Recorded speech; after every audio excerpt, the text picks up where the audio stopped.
कस्तो दामी सेतो पुतली रहेछ। क्याप्चर गर्नु चाहिँ उडेको पर्दो रहेछ। क्याप्चर गर्न खोजिरहेको छु।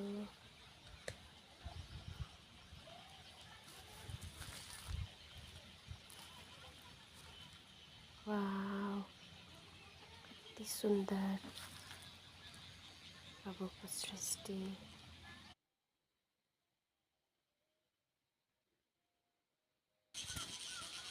सुन्दर दिन भइरहेको छ।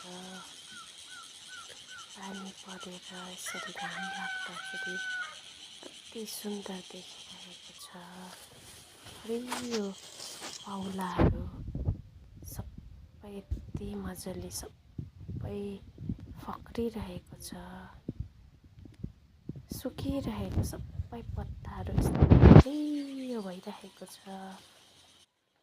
प्रभुको बिस्टीले सब खिलिरहेको छ। मौरीहरूले सबै फुलको रस खाइरहेको छ। हाम्रो बारीको पुरा मौरी रस खाइरहेको छ।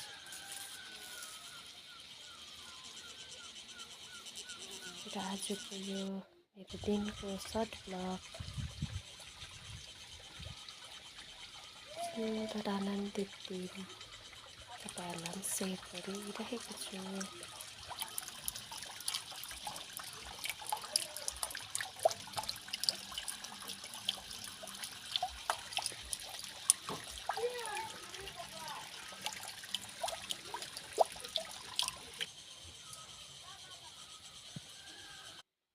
बाह्र बज्नु आँटेछ।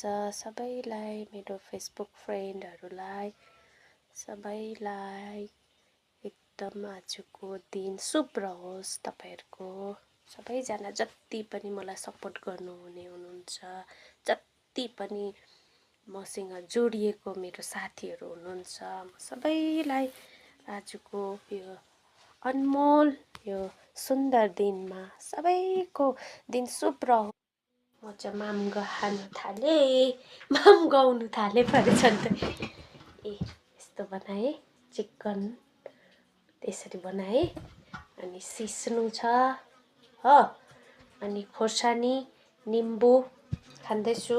तपाईँ पनि राम्ररी खानु ल। नआएर मेरो केस पनि सुकेर अप्ठ्यारो भयो। यता राख्छु अन्त राम्रोसँगले खानु ल। आच्छा।